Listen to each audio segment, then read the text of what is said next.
अस्सलामुअलैकुम। Let's start learning ओ। ओ से ओखली। हाउ टू राइट ओ।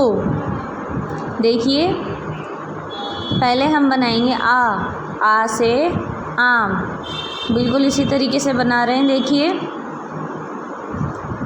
अब हम स्लीपिंग लाइन लेंगे यहाँ से और दो स्टैंडिंग लाइन बना देंगे।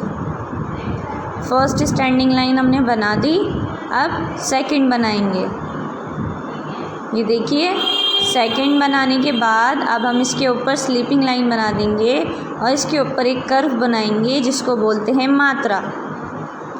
ये हो गया ओ से ओखली।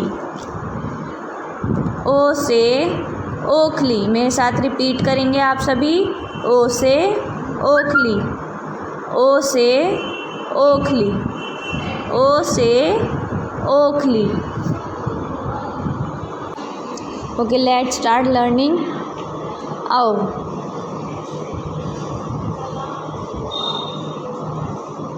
आओ से औरत। जैसे हमने ओ से ओखली बनाया था बिल्कुल उसी तरीके से आओ से औरत बनाएंगे।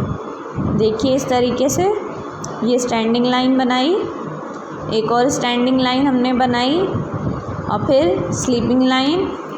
इसके ऊपर दो मात्रा आएंगी। कितनी? 2। औ से औरत।